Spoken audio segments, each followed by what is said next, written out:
You are now listening to Playbook Radio. Here is your host, Martin Williams. Welcome to Playbook Radio. My name is Martin Williams. Don't forget to subscribe to the podcast. You may do so on Apple Podcasts, Spotify, and YouTube. All the links to the podcast can be found at gameplanplaybook.com. That's gameplanplaybook.com. So today, what I wanted to talk to you about is that your calling is calling you. And I didn't make any notes for this. I typically make notes and do a script and all those things. But today I just wanted to speak from the heart because I think a lot of people are feeling stuck. They're feeling that life has no meaning. They're feeling that, they're wasting time at a job, and in all likelihood, they probably are.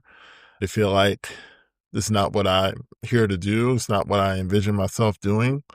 And they see no way out. And so I wanted to help people in that boat, and really just anyone who feels like there's something more to life than what they're doing now. The idea of a calling is really, from what I've learned in life and going to church and listening to sermons and reading the Bible and things like that, is that it's something that God places in all of us, and he places this desire, and we don't know all the time why we have a desire. Sometimes it's the things that happened to us in childhood or happened in childhood. Sometimes it was just something that we were born with, and you get to a point in life where you say, I'm drawn to this thing, or there's something that I would want to do, or I've been wanting to do. And I just want to do it, but I just feel like I can't because of a variety of reasons. And I'm going to get into those here in a bit. But sometimes the calling is really about serving people, right? It might be a situation where you've been called to minister, you've been called to do nonprofit work. It may be a calling to do for-profit work. It might be a calling to start a business or start a school.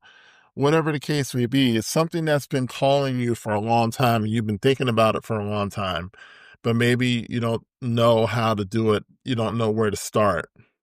And that's not really something I'll get into on this particular podcast, but it's really designed to move people off the fence, right? To push you off the fence and help you understand that your calling is not optional, number one. And then number two, you don't have an unlimited amount of time to move into your calling, right? You have a limited amount of time. And I don't, in no way do I mean to sound grim or grave or anything like that, but the reality is we're here for a limited time, okay?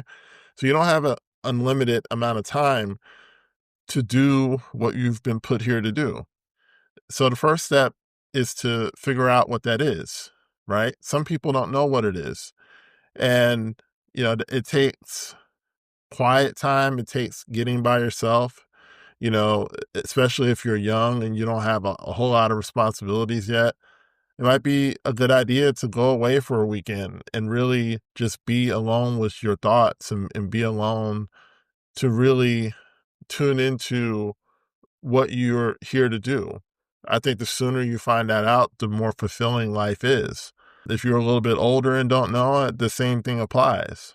Maybe, take a weekend or take a day or even an afternoon and get quiet and go into the silence and listen to what God is saying to you.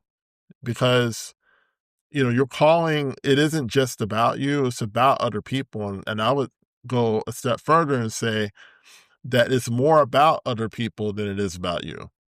Because there's things that that other people don't know. There's things that you've been through that other people haven't been through. And there's things that you can help people either avoid or move through based on your wisdom, based on what you've learned.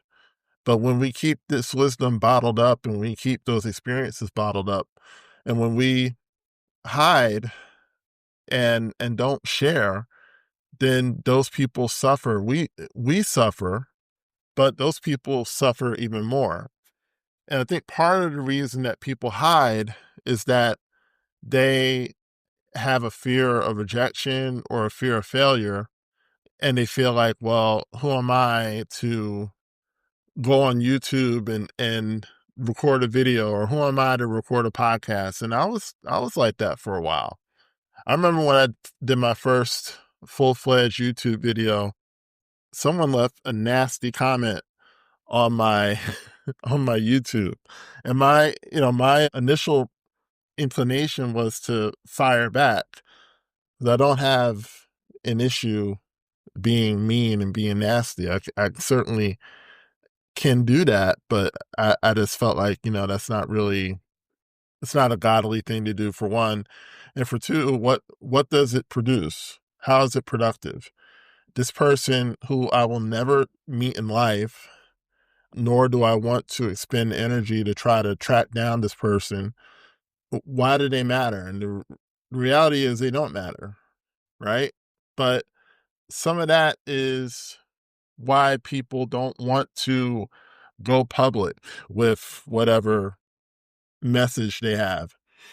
But here's why you have to do it. Because for every person that leaves a comment, there's 10 people who won't, but are listening to what you have to say, right? And what you have to say matters. And you're helping people whether you know it or not. And just like that person left the nasty comment, I've had people leave positive comments. There was one guy who left a comment, and he said that he looked forward to my podcast. And that meant a lot to me, because there were times when I felt like, I'm talking to myself. I felt like no one was listening. But the reality is someone is always listening. It may just be a handful of people. But my point is that your calling is something that you've got to do, in my opinion. It's something that you're not going to feel fulfilled until you walk into your calling. And the more unrest you feel, the more discomfort you feel at your current job or whatever you're currently doing, the more unease you feel, the more that calling is pulling you into, it. That calling will pull and tug at you until you can hardly sleep at night. And a lot of people try to, shove it away because they think, well, how, and I'll get into all the reasons, or at least the top reasons. They try to shove it away because they say, well, how am I going to, pay the bills and tell my wife, and, how am I going to, even structure this thing? And so much of it doesn't have to be thought about in that respect. Okay. If you learn the proper mindset that you have to have really in life, a lot of those things won't matter. The infrastructure won't matter. All these things that we overthink about, they don't really matter if you approach it in the right way. So what are the top 3 reasons that people don't go into their calling? The first one is, I'm too young, or I'm too inexperienced, right? And there was a story of a young man who was trying to, he had saw how pollution had taken over in the Mississippi River. And I forget what state he was in. I believe he was in Missouri, but I might be wrong on that. But certainly it was a state that the Mississippi River passes through. And so, he saw the pollution of the river, and he decided that he was going to get it clean, but he didn't have any money. And so he started going to corporations, asking for them to help him, pay for the removal of the trash and the removal of all the things in the river. And, some corporations said no. Some wouldn't even take a meeting. But one corporation took a meeting and he explained what he wanted to do. And they ended up giving him money for it. And then it was almost like a dam broke because all these other companies started following suit. But it happened because he had the courage, really, to go and talk to these companies, even though he was a very young man. The person who told the story was Jack Canfield. He's a very young man. He's in his early 20s, certainly did not have the public standing or anything of that nature, but he just knocked on doors and he just made calls and he got meetings and they wrote him a check, right? To help him fulfill his mission. So if you're young and you feel like, well, I don't have the experience or no one's going to take me seriously, the key in anything, no matter what age you are, is to take yourself seriously. Because when you take yourself seriously, other people will take you seriously, right? But when you think that, well, nobody's going to listen or no one's going to care, then it's almost like that transfers to other people and other people take on that assumption as well and respond in kind. But you don't have to take yourself out of the game. No, take yourself seriously. You're never too young to make a difference. There's 12-year-olds that have $1 million businesses, right? So you're never too young to enter into your calling. If you know what it is you want to do, then you just start, right? You start, you read books and you do some research and then you execute, right? Don't just research for 20 years, but execute and do what you need to do or do what you feel you're called to do. Okay. And don't worry about getting it all right because no one gets it all right. You'll get out into the world and you'll make mistakes. And some of you will make a ton of mistakes. But if you learn how to course correct, which is a playbook principle, right? If you learn how to course correct, then you'll be fine. And as long as when you master course correction, then, you're never afraid to make a mistake again because you can adapt, right? But a lot of people, they're so afraid to mess up, they never start. So apologies, somebody called me. Excuse me, I almost never get calls on these things, but anyway. So yeah, speaking of callings, right? So yeah, never be afraid to start, right? Just start and just start executing. The second reason is that people think they're too old. You have people who figure out, okay, in their 50s and 60s, like, this is what I should be doing. But because of the way life has gone for them, and maybe, they're not as energetic, they don't have as much, you know, energy as they did in their 20s, but who does, right? Or, maybe they feel like they have too many responsibilities. They feel like they have, too much going on. Like, I can never do that now. And that's ridiculous, to be frank. I'm reminded of a guy, he wasn't terribly old, but there was a guy by the name of David Price. I believe his name was David Price. And he was working, he was working a corporate job, but he always wanted to be a meteorologist. And he quit that corporate job and basically started from nothing to become a meteorologist. And so, I believe he was in his late 30s when he decided to become a meteorologist. And most of these meteorologists, they start young. They start, in their 20s and then they work their way up. And if you know anything about TV, you know that, you don't start in the big markets first, you start in the small ones.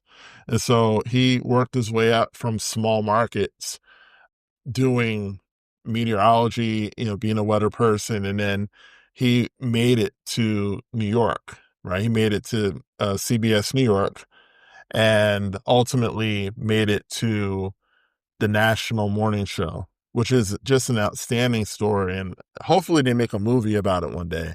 Because I don't think a lot of people know about that story.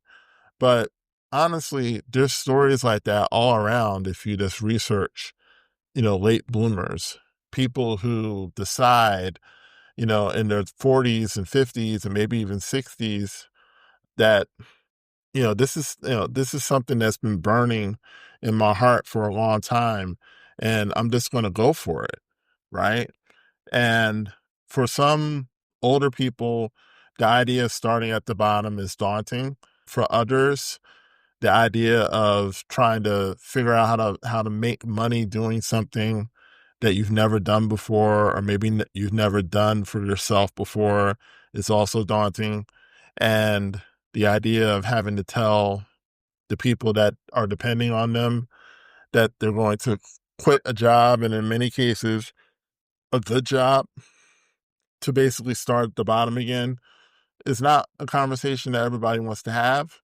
But that is the essence of a calling. Sometimes the calling is not a monetary thing. It's not something that has a monetary benefit, but it's something that I know I have to do.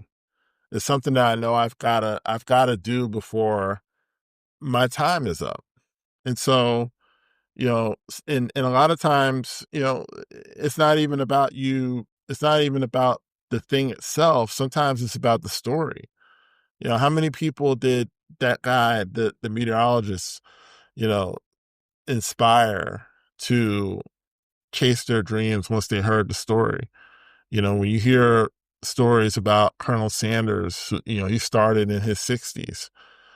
The founder of Grey Goose Vodka, he didn't start that until his 70s. So I'm not saying wait that long, but, if you feel like 40 is too old or 50 is too old, I promise you it's not.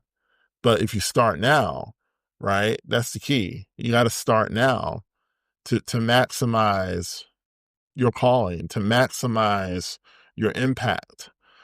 And sometimes people are afraid, they're afraid because it's like, well, I don't know what to do, right? I don't know how to build it. I don't know what it's going to look like. And the reality is that you just need to know today what you need to do, right? Because the Bible says, don't worry about tomorrow. Don't even think about it. Don't even worry about it. Just focus on today, right? And that leads me to my third point, and that is, how will I make money? How will I survive, right? And that biblical principle of living, making sure that you have enough, basically making it through today, that principle is really how you answer the question, how will I survive, right? You'll survive because I have enough for today. And that's really all that God is obligated to give each and every one of us. When people say tomorrow is not promised, biblically speaking, that's not 100% true, because, in the scriptures, we're promised long life and health and all of that. But on a basic level, today, even though we're promised long life, God asks every person to focus on the 24 hours that you're in, and don't go beyond that. Because when you start worrying about next week and next month, that is when you weaken your power. But when you're only focused on today and you understand, okay, I got enough to make it today, that's a completely different perspective. Your bank account, the perspective of your bank account is totally different when you're just thinking about the next 24 hours. Do I have enough for the next 24 hours? Absolutely. Right? Absolutely. When I add up everything that I got, absolutely, I got enough for the next 24 hours. Right? And that is all you need to be concerned about. Because if you truly work in your calling and you serve people and serve people at a high level, the money is a foregone conclusion. You will eventually make money. You will eventually get funding, right? Just think about the young guy who was able to get corporations to give him thousands upon thousands of dollars. right? Because he was providing a service, and a service that no one was providing up to that point. Okay.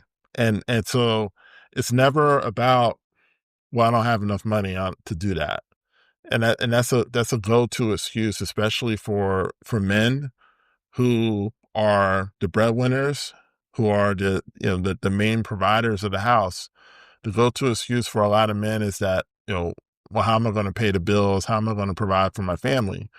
But if you get your spouse on board, if your spouse is on board, then you really don't have an excuse, because again, as long as you have enough money for today, that is it. That's all you need to concern yourself with. And, instead of worrying about next week, next month, next year, I'm not saying don't plan, but a lot of people plan and worry. It doesn't really make sense. Like, don't plan and worry. Okay. Just, make plans, but keep all your focus on today.